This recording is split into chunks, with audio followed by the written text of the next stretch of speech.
Hari kedua, pemahaman mutu pelayanan kesehatan.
Oke, di hari kedua ini kita akan membahas tentang mutu pelayanan kesehatan.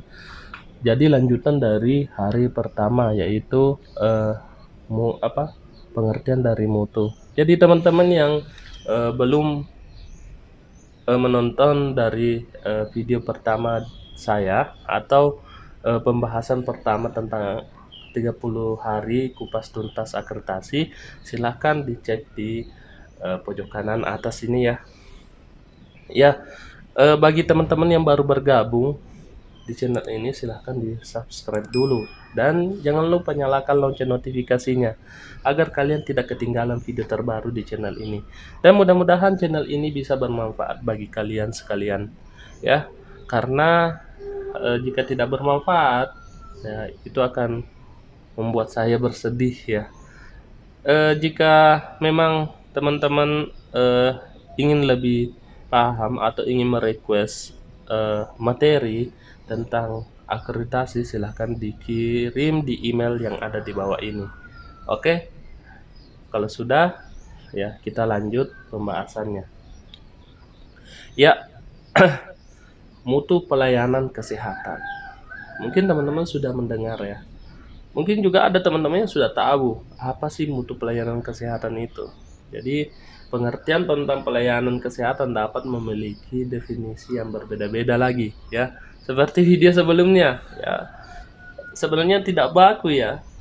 Itu tergantung dari orangnya ya. Jadi masing-masing orang itu punya definisi. Instansi pun biasanya punya definisi tersendiri ya.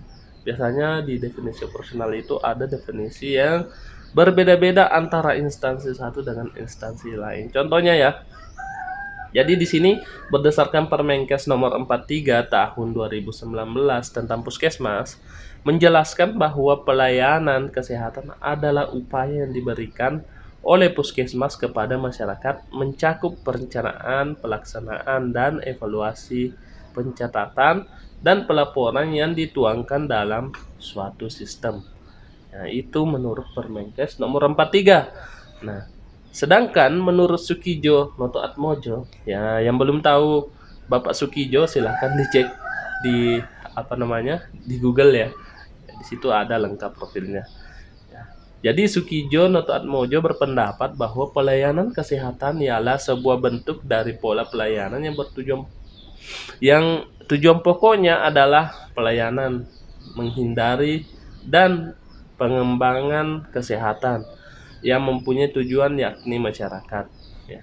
Sedangkan menurut Kementerian Kesehatan ini beda lagi ya.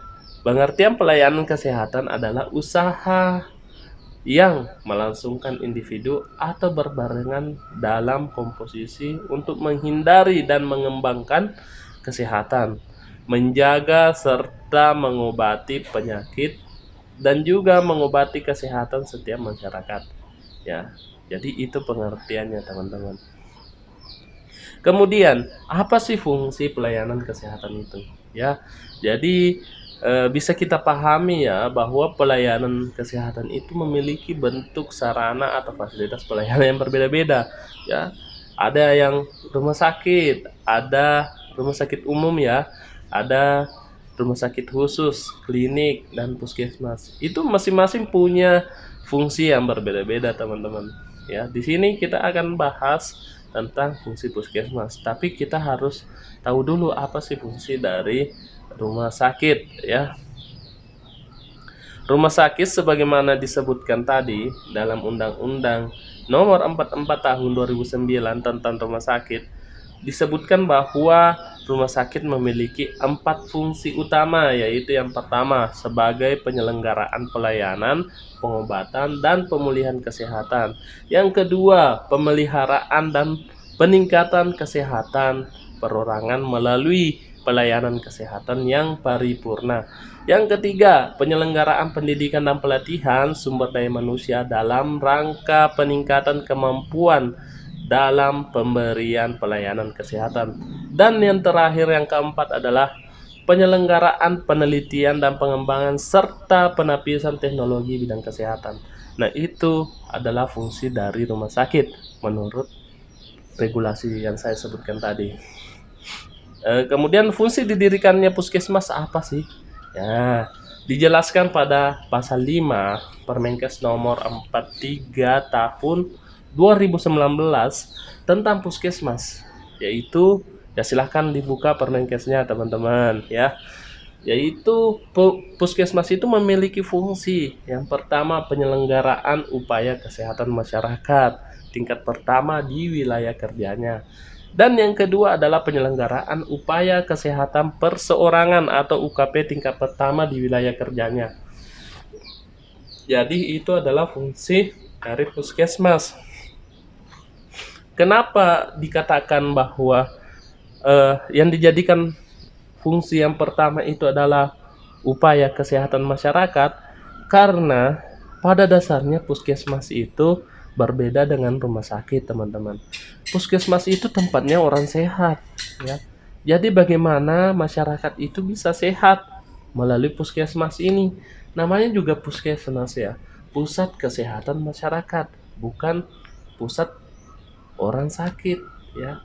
Kalau pusat orang sakit itu di rumah sakit. Jadi di puskesmas itu lebih kepada upaya preventif, ya. Jadi lebih banyak upaya preventifnya sebenarnya dibandingkan upaya kuratifnya, ya. Jadi kita lebih banyak berkunjung ke masyarakat, teman-teman, ya, dibandingkan di di poli. Makanya biasanya di puskesmas itu jam pelayanannya itu dibatasi. Misalnya mulai dari jam 8 hingga jam 11. Artinya di situ hanya memberikan pelayanan tingkat dasar saja, ya, di puskesmas. Makanya biasanya puskesmas itu obatnya tidak selengkap di rumah sakit, ya, karena memang hanya untuk pelayanan dasar saja. Jadi terkadang masyarakat itu kurang memahami bahwa puskesmas itu hanya untuk pelayanan dasar. Oleh karena itu kita sebagai petugas kesehatan harus menjelaskan kepada masyarakat akan hal itu, ya, bahwa puskesmas itu lebih berorientasi kepada masyarakat, ya, penyelenggaraannya, kegiatannya ke masyarakat. Makanya ada yang namanya bantuan operasional kesehatan untuk menjangkau masyarakat di wilayah kerjanya. Oke, lanjut. Apa sih tujuan pelayanan kesehatan, ya? Secara umum, jadi tujuan pelayanan kesehatan itu telah diuraikan oleh salah satu pakar yang bernama A.A. Maulana, yang menyatakan bahwa sistem pelayanan kesehatan mempunyai tujuan antara lainnya itu promotif, ya, promotif atau memelihara dan meningkatkan kesehatan. Hal ini sangat dibutuhkan seperti pada peningkatan gizi, ya. Kemudian yang kedua adalah preventif atau pencegahan terhadap orang yang mempunyai risiko terhadap penyakit, terdiri dari preventif primer, ya. Jadi adalah tersusun dari program pendidikan seperti imunisasi, penyediaan nutrisi yang baik, ya. Kemudian yang keempat adalah preventif sekunder, ya. Preventif sekunder ini adalah pengobatan penyakit tahap dini. Kemudian yang kelima adalah preventif tersier, adalah diagnosa penyakit, pembuatan diagnosa dan pengobatan, teman-teman. Ada juga yang namanya kuratif. Kuratif adalah penyembuhan suatu penyakit, ya. Kemudian yang tadi yang keberapa ya? Kelima ya? Hah? Yang keenam, yang keenam kuratif, yang ketujuh adalah rehabilitasi, adalah proses pemulihan dan atau proses mengobati ya. Jadi misalnya ada yang sudah sakit, bagaimana supaya eh, beransur-ansur sehat, nah dilakukan upaya rehabilitasi.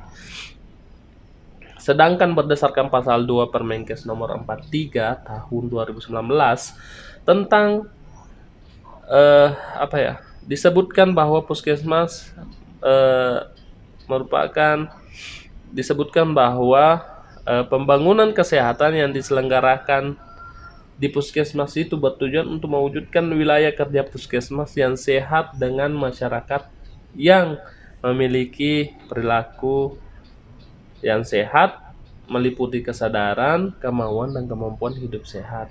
Ya, itu tadi tujuannya ya. Jadi yang kedua, mampu menjangkau pelayanan kesehatan bermutu. Yang ketiga, hidup dalam lingkungan sehat. Dan yang keempat, memiliki derajat kesehatan yang optimal, baik individu, keluarga, kelompok, dan masyarakat. Ya, jadi bagaimana sih konsep mutu atau konsep kualitas dalam pelayanan kesehatan secara umum? Ya, di sini dijelaskan bahwa eh, sebuah kegiatan ekonomi menghasilkan atas dua hal, yaitu barang atau jasa. Pelayanan kesehatan, baik berupa rumah sakit, klinik, puskesmas, ataupun sarana pelayanan kesehatan yang lain, adalah termasuk dalam wilayah pelayanan yang menghasilkan jasa, yaitu jasa pelayanan kesehatan. Sebagaimana fungsi dan tujuan dari pelayanan kesehatan, tidak sebagaimana dalam pelayanan sebuah produk atau barang, maka pelayanan jasa termasuk dalam jasa pelayanan kesehatan adalah memiliki karakteristik yang sangat berbeda, teman-teman.